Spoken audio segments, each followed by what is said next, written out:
आप सुप्रीमो अरविंद केजरीवाल और सूबे के भावी सीएम भगवंत मान का रोड शो में दिखे करीब 15,000 से ज्यादा लोग। नाच गाने के साथ आगे बढ़ा काफिला।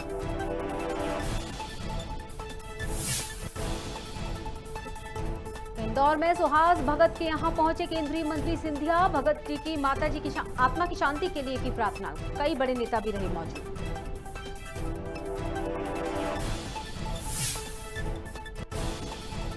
नर्मदापुरम के बावई में मुस्लिम समुदाय के लोगों का विरोध प्रदर्शन। सड़क पर उतर आए समुदाय के लोग दरगाह में भगवा रंग पोतने वालों के खिलाफ सख्त कार्रवाई की मांग।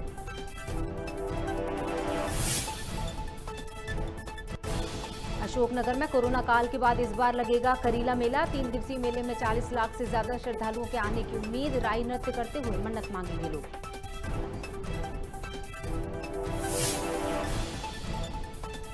और सरगुजा जिले के मैनपाट में लगे 3 दिवसीय मैनपाट महोत्सव का समापन। 115 जोड़ों को दिया गया आशीर्वाद। दंगल समेत कई कार्यक्रमों का हुआ आयोजन।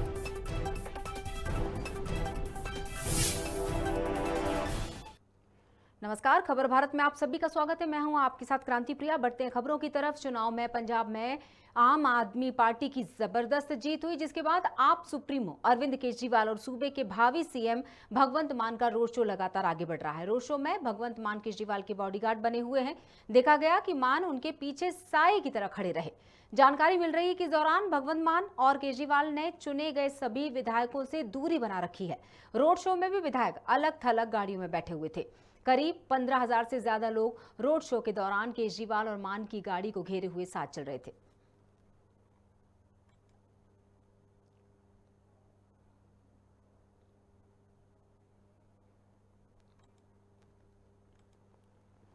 पंजाब में हुए विधानसभा चुनाव में आम आदमी पार्टी ने ऐतिहासिक जीत हासिल की, जिसके बाद से आम आदमी पार्टी के कार्यकर्ताओं ने जगह जगह खुशियां मनानी शुरू कर दी। सतना में भी आम आदमी पार्टी के कार्यकर्ताओं ने विजय जुलूस निकालकर खुशी जाहिर की। इस दौरान पार्टी के पदाधिकारी और कार्यकर्ता मौजूद रहे। हम और पूरी आम आदमी पार्टी के कार्यकर्ता सिर्फ संगठन विस्तार की जिम्मेदारी लेते हुए संगठन का विस्तार करने और सदस्यता अभियान चलाने, घर घर जाने, गांव-गांव जाने, हर तालुके, हर घर में दस्तक देने का काम आम आदमी पार्टी के कार्यकर्ता करेंगे और अपने कार्यकर्ताओं को बढ़ाने का प्रयास है, क्योंकि कोई भी जीत कार्यकर्ताओं के माध्यम से होती है, कोई भी सफलता कार्यकर्ताओं से मिलती है। तो कार्यकर्ता होना बहुत जरूरी है और हम पूरा संगठन विस्तार और कार्यकर्ता बनाने, लोगों को जोड़ने, आम आदमी को जोड़ने का काम करें। भाजपा संगठन महामंत्री सुहास भगत की माताजी की आत्मा की शांति के लिए शोक व्यक्त करने केंद्रीय मंत्री ज्योतिरादित्य सिंधिया उनके निवास पहुंचे। सिंधिया के साथ जल संसाधन मंत्री तुलसी सिलावट, शहर अध्यक्ष गौरव रणधीवे, विधायक महेंद्र हार्डिया समेत कई बड़े नेता मौजूद रहे। नर्मदापुरम के बावई में मुस्लिम समुदाय के लोगों ने विरोध प्रदर्शन किया और दरगाह में भगवा रंग पोतने वालों के खिलाफ सख्त कार्रवाई करने की मांग की। दरअसल बीती रात दरगाह में किसी अराजक तत्व ने भगवा रंग पोतकर जमकर तोड़फोड़ की, जिसके विरोध पर मुस्लिम समाज के लोग सड़क पर उतर आए। मौके पर पहुंची पुलिस ने शिकायत दर्ज कर जांच पड़ताल शुरू कर दी है। अभी क्या मामला बना है? अब इसमें FIR लॉन्च हो गई है, चूंकि भी व्यक्ति किसी को भी पता नहीं है, इसलिए अज्ञात व्यक्तियों के खिलाफ FIR लॉन्च कर दी गई है और बाकी जांच की जा रही है। हर एंगल से इसकी जांच की जा रही है और जल्द इसके परिणाम सामने। सर, आपकी जांच में कुछ सामने आया, अंदर तोड़-फोड़ भी हुई है शायद? हाँ, वो तो सारा चीज़ परिलक्षित हो रहा है कि कुछ अंदर उसने दरवाजे के गेट और हैंडपंप वगैरह को भी क्षति पहुंचाई है। वो सारी चीज़ें पुलिस सारे एंगल से जाँच कर रही है। जल्द नतीजा आपके सामने। बता दें, नर्मदापुरम से मामला सामने आया है, जहां अज्ञात लोगों ने दरगाह में भगवा रंग पोत दिया और जिसको लेकर लोग बड़ी संख्या में सड़क पर उतर आए थे। इसके विरोध में मुस्लिम समाज ने तहसीलदार को शिकायत की और जैसा कि तहसीलदार की हम बात सुन पा रहे थे, FIR दर्ज होने की मांग वो कर रहे हैं। उन्होंने बात भी कही कि बीती रात दरगाह में किसी अराजक तत्व का ये मामला सामने आया है और उस अराजक तत्व ने भगवा रंग पोत कर जमकर तोड़फोड़ भी की।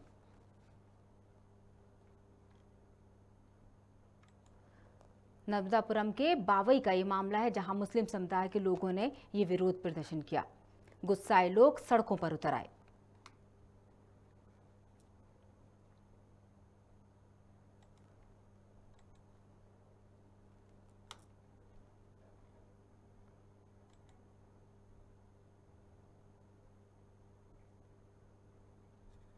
और हमारे साथ जुड़ चुके हैं गजेंद्र सिंह राजपूत, हमारे संवाददाता है खबर भारत के लिए। हम गजेंद्र से फोन लाइन पर चर्चा करेंगे। गजेंद्र, जिस तरह से मामला सामने आया है, तहसीलदार की बात को माने और जिस तरह से विरोध प्रदर्शन हुआ, एफआईआर कब तक होगी, और अगर हो चुकी है तो कार्रवाई कब तक होगी?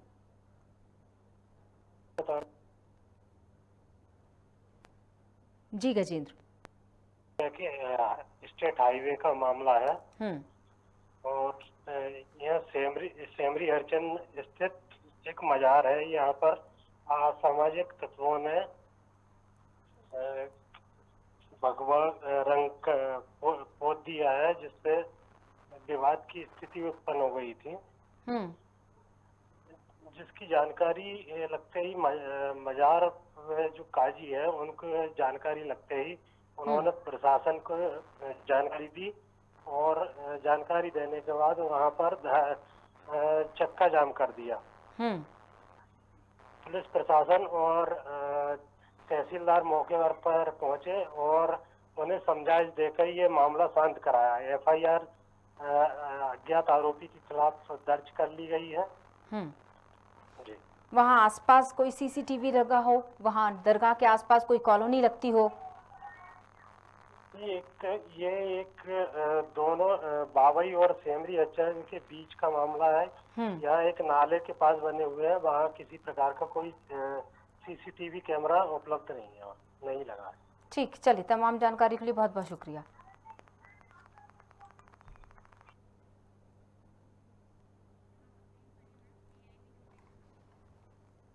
अभी हमारी संवाददाता से बात हो रही थी, उन्होंने बताया कि हालांकि वहां इस तरह की कोई चौक चौबंद व्यवस्था नहीं थी जिसकी वजह से निगरानी रखी जा सके, किसी तरह की कोई सीसीटीवी कैमरे भी मौजूद नहीं थे, तो इस आधार पर यह तय किया गया कि अज्ञात लोगों के खिलाफ एफआईआर दर्ज कर ली गई है। मामला कहां तक आगे बढ़ा, इसके लिए हम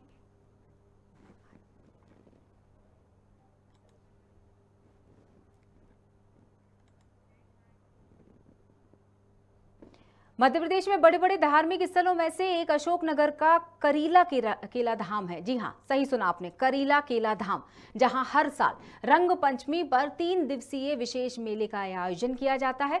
कोरोना काल की वजह से 2 साल से मेले का आयोजन नहीं हो पाया, लेकिन हर साल की भांति अब इस साल मेले का एक बड़े स्तर पर आयोजन किया जाने वाला है, जहां करीब 40 लाख श्रद्धालुओं के इकट्ठा होने की संभावना जताई जा रही है। इस मेले को सफल बनाने के लिए प्रशासन की तैयारी जोरों शोरों से चल रही है। आपको बता दें कि यहां लोगों की मन्नतें पूरी होने पर राई नृत्य किया जाता है। करीब 40 लाख श्रद्धालु आने की संभावना है। मुख्यतः इस बार बुंदेलखंड यूपी से ज़्यादा श्रद्धालु आएंगे क्योंकि इलेक्शंस हुए और जो हमारी दान पेटियों में जो मन्नत पत्र निकले हैं उससे अंदाज़ा है कि 20 से 30% ज़्यादा पब्लिक इस बार मेले में आएगी। शौचालय और पेयजल की क्या कुछ व्यवस्था रहेगी? पेयजल के लिए इस बार काफ़ी कुछ अच्छा इंतजाम किया हुआ है हमने। पिछले वर्ष में टैंकर से पानी देते थे, इस बार हम लोगों ने फिक्स टोंटियाँ पूरे मेला परिसर में एवं परिक्रमा मार्ग पर टोंटियों से पानी श्रद्धालुओं को उपलब्ध कराएंगे। चोरी चकारी की तमाम संभावना होती है, इसके लिए हम लोग संकेतिक चिन्ह वगैरह जगह जगह पूरे परिसर में एवं मेन रोड्स पे लगा रहे हैं कि कृपया अपनी सावधानी बरतें। सरगुजा जिले में मैनपाट में 3 दिवसीय मैनपाट महोत्सव आयोजित किया गया, जिसके समापन समारोह का आगाज प्रभारी मंत्री डॉक्टर शिव कुमार डहरिया ने दीप प्रज्वलित कर किया। कार्यक्रम में विधायक डॉक्टर प्रीतम राम, रामानुजगंज विधायक बृहस्पति सिंह समेत मंच में कांग्रेसी नेता मौजूद रहे। इस दौरान 115 जोड़े का आशीर्वाद भी दिया गया। बता दें कि जिला प्रशासन ने मैनपाट महोत्सव के तहत दंगल समेत विभिन्न प्रकार के कार्यक्रमों का आयोजन किया।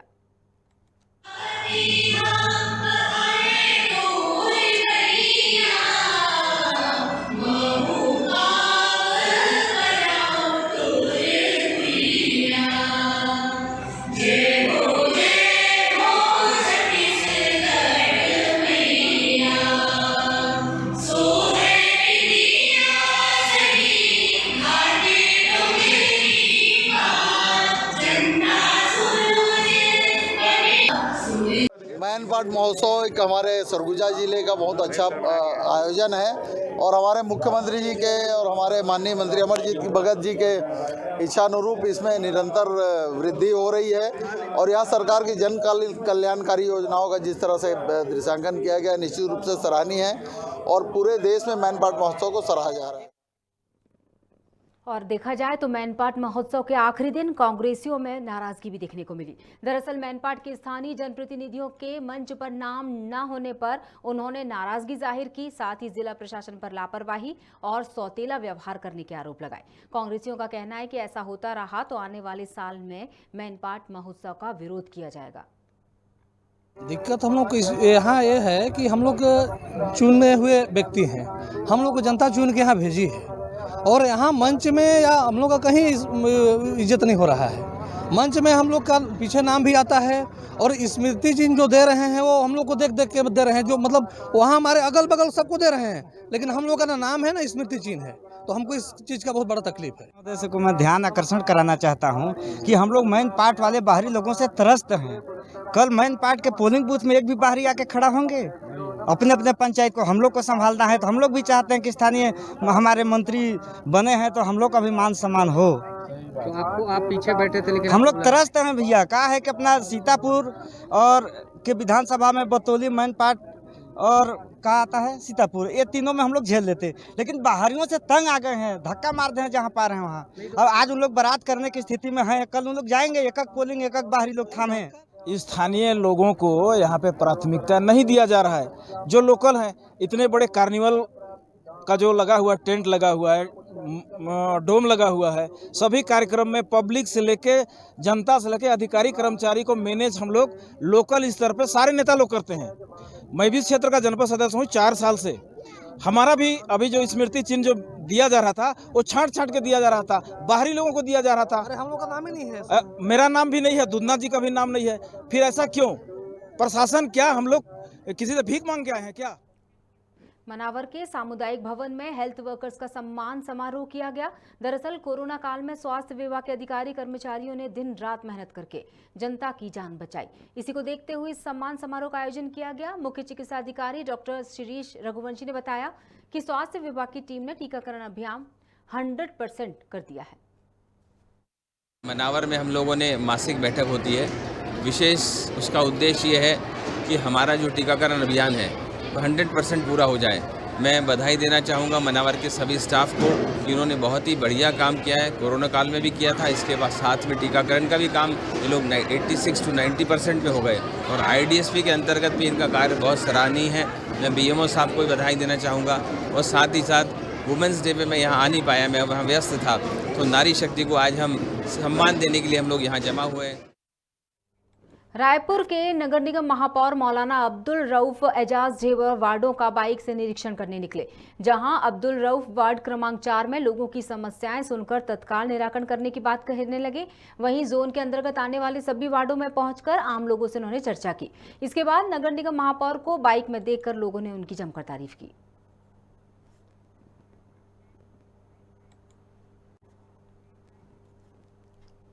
सरगुजा जिले के सीतापुर थाना अंतर्गत अज्ञात लाश मिलने से सनसनी फैल गई। मिली जानकारी के मुताबिक करियासूर ग्राम पंचायत में एक कुएं में एक अज्ञात लाश मिली है। सूचना मिलते ही पुलिस और फॉरेंसिक टीम मौके पर पहुंची। बताया जा रहा है कि शव पूरी तरह से सड़ चुका है। मामले में आगे की तफ्तीश जारी है।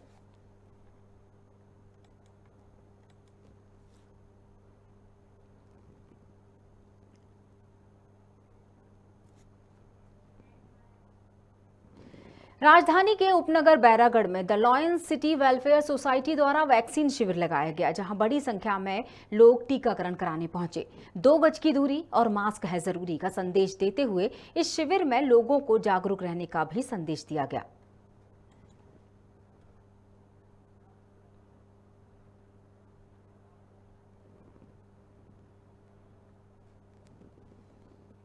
भारत निर्वाचन आयोग ने देश भर में खाली पड़े लोकसभा और विधानसभा सीटों के लिए तारीखों का ऐलान कर दिया है। इसी क्रम में छत्तीसगढ़ के खैरागढ़ विधानसभा में 12 अप्रैल को उपचुनाव के लिए मतदान और 16 अप्रैल को मतगणना होगी। खास बात तो ये है कि तारीखों का ऐलान होते ही भाजपा कांग्रेस में घमासान शुरू हो चुका है। दोनों ही पार्टी परचम लहराकर अपनी अपनी जीत का दावा कर रही है। वहीं कांग्रेस का कहना है कि प्रदेश में कांग्रेस सरकार किसानों का कर्ज माफ करने से लेकर कई जन कल्याणकारी योजनाएं चला रही है, जबकि भाजपा ने अपने कार्यकाल में किसानों के लिए और बेरोजगारों के लिए किए गए कार्य की बात कही। चुनाव जारी हो गई है। इस चुनाव को लेकर के भारतीय जनता पार्टी पूरे गंभीर है और गंभीरता के साथ इस चुनाव को लड़ेंगे। बहुत कम अंतराल से इस चुनाव में हम पीछे रहे हैं जिस प्रकार से कार्यकर्ताओं ने बूथ से लेकर के शक्ति केंद्र और शक्ति केंद्र से लेकर के मंडल तक इस विधानसभा में तैयारी की है और उस तैयारी में सभी कार्यकर्ता हमारे लगे हुए हैं। अपेक्षित परिणाम आएंगे। सभी कार्यकर्ता के मन में उत्साह है, नेताओं के मन में उत्साह है। खैरागढ़ विधानसभा की चुनाव तारीख घोषित होने का कांग्रेस पार्टी स्वागत करती है। हम चुनाव में जाने के लिए पूरी तरीके से तैयार हैं और चुनाव में जाने के लिए हमारे पास मुद्दे हैं। हमारी सरकार के पिछले 3.25 साल के प्रभावी काम हैं, जिनकी बदौलत कांग्रेस पार्टी ने जनता का भरोसा जीता है। हमारे पास में नेतृत्व है, उस नेतृत्व के दम पे हम चुनाव में जाएंगे। विधानसभा क्षेत्र क्रमांक 73 खैरागढ़ में टोटल मतदान केंद्रों की संख्या 291 है। इसमें चूंकि अधिकतम मतदाताओं की संख्या 1250 सीमित की गई है कोरोना महामारी को देखते हुए भारत निर्वाचन आयोग ने, इसलिए विधानसभा क्षेत्र में 1250 से अधिक मतदाता वाले 8 मतदान केंद्रों को सहायक मतदान केंद्र के रूप में बनाया गया है। अतः टोटल संख्या 291 है। इसमें 54 अति संवेदनशील, 86 राजनीतिक संवेदनशील और 10 संवेदनशील मतदान केंद्र है। मध्य प्रदेश के पटवारी संघ की प्रांतीय स्तर की महापंचायत का आयोजन जिला शिवपुरी के सिया मैरिज गार्डन में हुआ, जिसमें मध्य प्रदेश के संपूर्ण जिलों से पटवारी शामिल हुए। बैठक के दौरान मध्य प्रदेश पटवारी संघ का कार्यकारी प्रदेश अध्यक्ष राकेश पवार को सर्वसम्मति से घोषित किया गया है। आज पटवारी महापंचायत का आयोजन किया गया, जिसमें पटवारी समस्याओं पर चिंतन किया गया तथा आगामी रणनीति बनाई गई आंदोलन की भी, और संगठन में सुधार की भी आवश्यकता को महत्व करते हुए महसूस करते हुए आगामी संगठन को मजबूत कराने और आम पटवारियों के निर्वाचन की एक योजना बनी है, जिसके अनुसार 6 महीने में 19,000 पटवारियों को मतदान का अधिकार दिया जाएगा और एक प्रत्यक्ष निर्वाचन प्रणाली से प्रांताध्यक्ष का चयन किया जाएगा और एक नया संविधान बनाया जाएगा। आज पटवारी महापंचायत का आयोजन विदिशा एनसीसी 14 एमपी बटालियन के 150 से ज्यादा छात्र श्रीहरि वृद्धाश्रम पहुंचे। ये विजिट बुजुर्गों की सेवा के संस्कार ग्रहण करने के लिए थी, जिसमें उन्होंने वृद्धाश्रम की संचालन व्यवस्था का जायजा लिया और अपने परिवार के बुजुर्गों के प्रति व्यवहार करने के तरीकों से अवगत हुए और बुजुर्गों से आत्मीय संवाद भी किया। बुजुर्गों की आपबीती सुनकर एनसीसी कैडेट भाव विभोर भी हुए। कई कैडेट्स की आंखें नम हुई तो कई आंसुओं को बहने से नहीं रोक पाए। बच्चों ने बुजुर्गों को हर संभव मदद का विश्वास दिलाते हुए उनसे मिलते रहने का वादा किया। कैडेट्स ने सबके साथ मिलकर गीत गाए और नृत्य किया।